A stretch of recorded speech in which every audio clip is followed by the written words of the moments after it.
Hello again folks. In today's video I'm going to be unboxing, assembling and testing out this Duratool D00672 de-soldering station which I purchased from CPC Farnell here in the UK. Now I do have plenty of tools that allow me to desolder components here in the workshop, however it's the one task that really frustrates me, and using other methods does take a little bit of time and it just annoys the hell out of me. So when I saw this on CPC's website, I thought I'm just gonna get it. It was a great price. If you search CPC's website for the D00672, it will come up and tell you that it's just under 85 or 84 pounds, including VAT. If you go into the bargain corner section of the website and go to tools and equipment, you can find the exact same model, identical model, and you will get it for a penny under £60 including VAT. So it's a saving of around 25 quid, which is fantastic. A little bit of expense for the use it's going to get, but I think it's going to be worth it in the long run. Anyway, enough rambling, let's have a look. So opening it up, we get our instruction manual. And I can see from the manual they've just stuck a little sticker over the top there, and I can see through that and it tells me that is the ZD-915. Now I was aware that this is pretty much that same model, and the manual actually confirms that. So yeah, it is sold by a number of manufacturers. This Duratool brand I believe is one of CPC's own brands. But yeah, get it where it's cheapest would be my advice. I will of course pop a link to this cheaper version of the two that are available on CPC's website in the description below. So what do we get in the box? We get a UK power lead with the IEC connector on there. We get a European power lead with the IEC connector. I'll pop those out the way. We get the main unit itself, which I'll just lift out the way temporarily. We get the gun itself, seal, presumably the stand. Is that it? Right, let's get all this packaging out the way.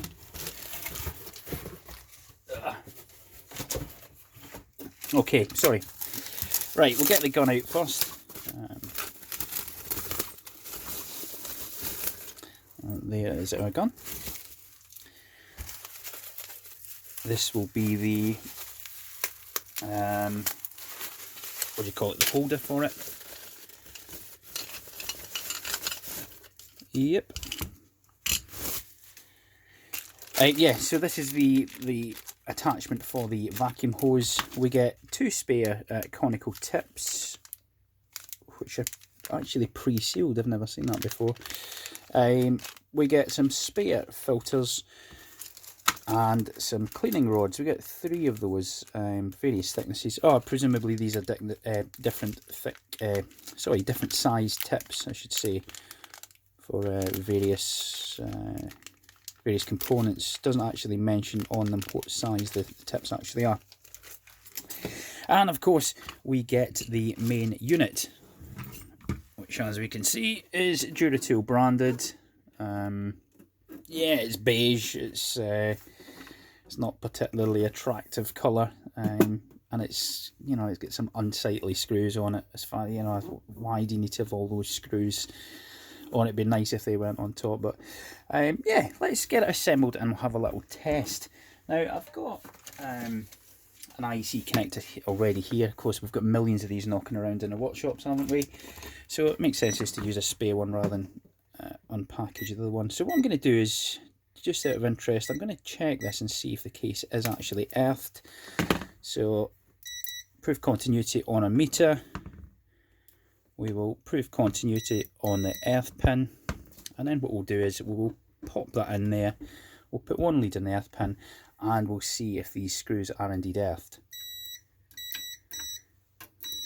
So that's all good. These screws at the back here, I don't know if you can see those there. I've not got continuity on those, but those are probably because they're into plastic fan, I'm not too concerned about those, but the case is indeed earth, which is the main thing. Let's just give it a little scratch. Make sure that the paint, yeah, that's good. So the paint isn't that thick that it's caused it to be insulated, if you like. Okay, right, rambling on, let's get this set up. So the gun holder has got some rubber feet. Does that mean it can be put on the bench? Don't know if I like that. I don't know why it's got the rubber feet on, but it does hook onto the side of the case like so. So you can just pop the gun in there when we're not using it. That looks reasonably secure. Yeah, not too bad. The gun itself has got obviously a heating element in here, and it's got this, I believe it to be glass chamber, and this is where the, what do you call it, solder, the molten solder gets sucked into, and of course it basically cools down this glass chamber. You take this out and, you know, shake it all out and all that good stuff. So we'll just pop that back in there now. Now it does, as you probably just saw, it does come with spare filters. I did actually purchase some additional spare parts, which I'll show you in just a second. This looks like it might be quite tricky to get in.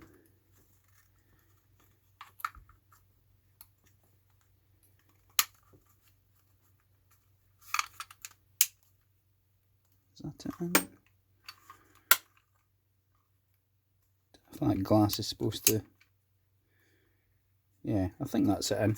Yeah, I purchased some spare parts, of course, from CPC. I got 2 packs of spare filters. I think they were about, including VAT, £1.50 a pack for 5 filters. And I also got a spare chamber, which comes with the spring, the rubber seal, and the end cap, etc. I think it is glass because it is protected with some padded foam there. And that was, again, I think maybe £3, possibly £4. Right, okay, let's get it set up. So, first of all, we're going to put the little cap on, which has got the attachment for the vacuum hose. There's a little rubber seal, which goes in here. Let's put it in that way. And that just screws onto the front part here. There is an additional filter in there.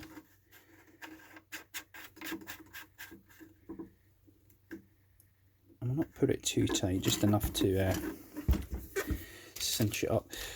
Just checking those spare parts I got,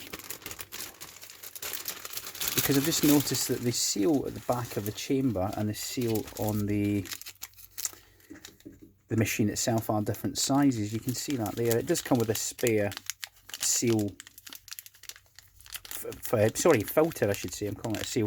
It does come with spare filters, and those are 2 different sizes, one for the cap, one for the actual gun itself. So the spare parts that I purchased only have the filters for the gun itself. Okay, right, now what we're going to do is hook up the gun. And I can tell you from this, it does feel like a nice quality silicone lead, nice and flexible. As you can see, it's uncoiled itself quite nicely there. And we're going to pop the vacuum tube onto the cap. It's a little bit tight, a little bit of saliva on there. Apologies for that, but that does help sort of lubricate it, and it should go on a bit easier. There we go. And the other connection is this DIN style connector, screw on for the gun itself into the unit, and that just tightens down there to stop it from pulling out. Okay, let's get these bits out of the way and turn it on for the first time. Helps if you plug it in, of course. Okay. Oh, it's quite noisy. So there we go. We've got the display, nice blue backlit display. It tells it's heating and to wait. That's not... I'll put it in there anyway. That shouldn't cause any problem sitting down there. So we can switch between Fahrenheit and Celsius or centigrade, and of course we can adjust the temperature up. What's the highest temperature it goes to? Let's see, 480 degrees. So I'm going to set it at around, we'll try starting off at 300. That seems like a reasonable temperature to try it with. You can possibly see the smoke pouring off just now. That'll just be oils and residue burning off from the manufacturing process. Slowly climbing up there.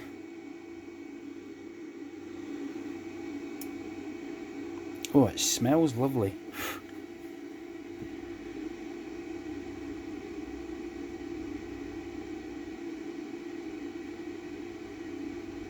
And we're getting there.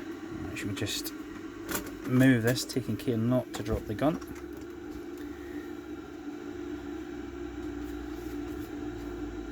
As you can see, it's 24 volt gun, 80 watts. And we're now at 301. So it does have feedback from the gun. We saw from the connector, I think there was probably 5 or 6 connectors, so or contacts. So yeah, that's going to be 2 for the heating, possibly 1 for a ground, and 2 for a thermistor for feedback. You know, so it can monitor the temperature. And if if you're working on something that say it's got a massive ground plane that's sucking a lot of heat away, then of course this is going to ramp up the heat to sort of balance that out and keep it at its operating temperature. So I've got a couple of things here to have a play on. I've got one of these CD, what was it? Yeah, 4017 decade counter light flasher. I'm just going to desolder some components off that, give it a test. And I've also got an old graphics card here that I just pulled out my waste bin to go to the recycling centre because it's no longer of any use to me. But we'll give this a try first and see how it performs. So we'll try these little electrolytic caps. Let's just, you can see it's sealed up there. Focus. Oh, nearly bumped myself there. Let's see if when I press that whether that little lump of solder disappears. And it does. And you can see already, I don't know if you can see, there's a little splodge of solder in there. Can you see that? Just there. So it obviously works, the vacuum pump works. So yeah, let's try this. So I'm just going to pop the tip over the lead and press the trigger and give it a little circular movement.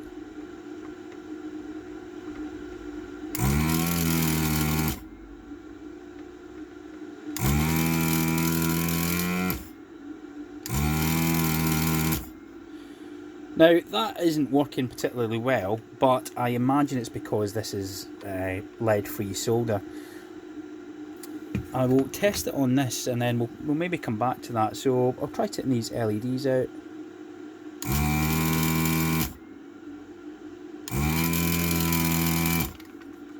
Yeah, that's brilliant. That is superb.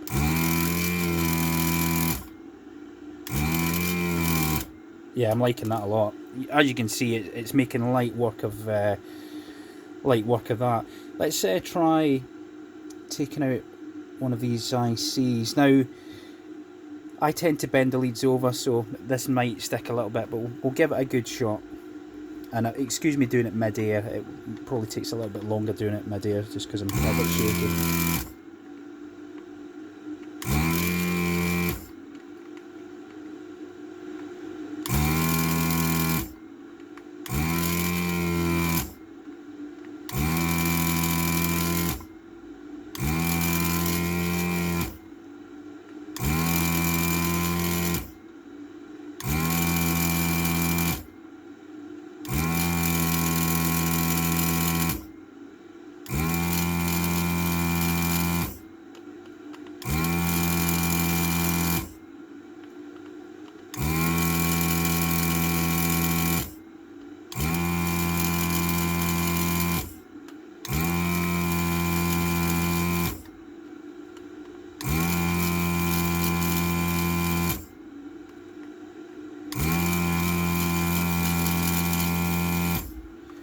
So that appears to be all the solder off. Let's see if we can lift the component out.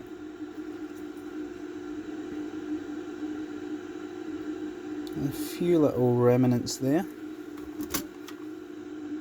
Let's try.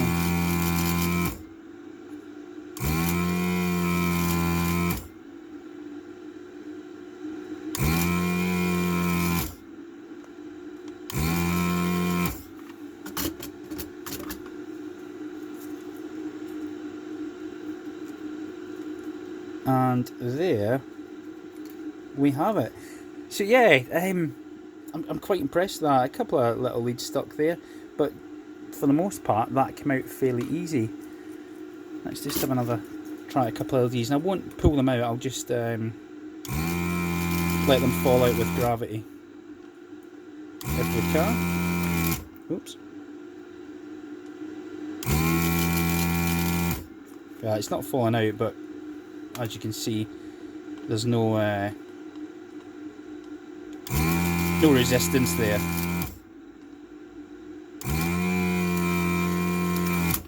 So that one fell out. So yeah, pretty impressed. And as you can see, I've just been using that there. It's settling around 300, 299. So that's close enough for you know, what's that, 0.3%, 0.33%, something like that.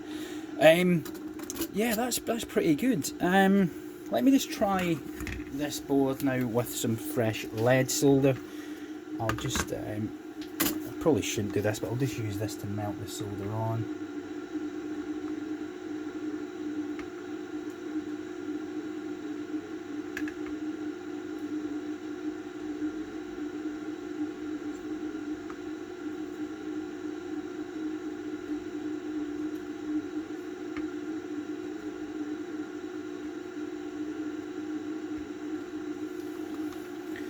A little wipe on the old soldering iron cleaner, and let's try that with some fresh lead solder.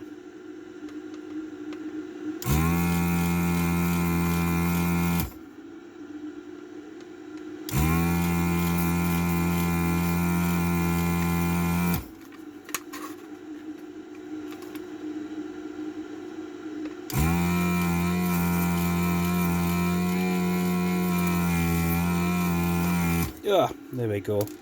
So yeah, on lead-free solder it's not going to be particularly effective unless you apply some fresh lead solder. Of course that might not be the case in all instances, just of course test and adjust as required. But overall, yeah, I'm pretty pleased with that. I'll give it some use maybe in some other videos, and we'll see how it performs over some time. Shall I call it a day there? Let's we'll have a go at emptying it. So I'm just going to turn off the unit itself now. We'll depress this little button. That shoots back. We lift this out. We've got a filter there. Stop calling it a seal. A little aluminium plate there, which of course the solder just comes off, and then we just tap out the rest. The spring does come off. We've got a little lump of solder, as you can see there, and that's fairly, you know, I can feel the weight of that. It's quite thick. And the spring itself, I don't know what kind of metal it is, but it's not sticking to that. And then we'll just pop the spring back in and reassemble it.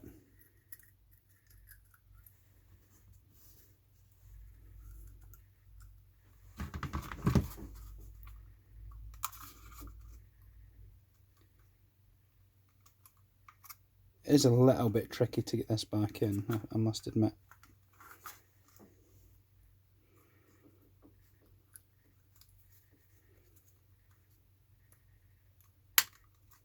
There we go. And that's it. So yeah, I'm quite impressed with that for the price. Like I say, you can get this just now, link down below, for £60, yeah, £59.99 including delivery. They do say it's standard delivery, 3 to 5 day delivery. I got it you know, next day when I ordered it. I've had it a couple of weeks now. And this is the first time I've really got to have a play with it, to be honest. But anyway, yeah, as always, rambling on. Thank you very much for watching. If you did enjoy this video, give me the thumbs up. If you didn't, give me the thumbs down. If you have any comments of that you'd like to make, pop them down below as appropriate. And yeah, thanks again for watching. Get my teeth back in there. If you haven't already done so and you'd like to do so, click on my fat head down here to subscribe. And until next time, as always, take care of yourselves and all the best.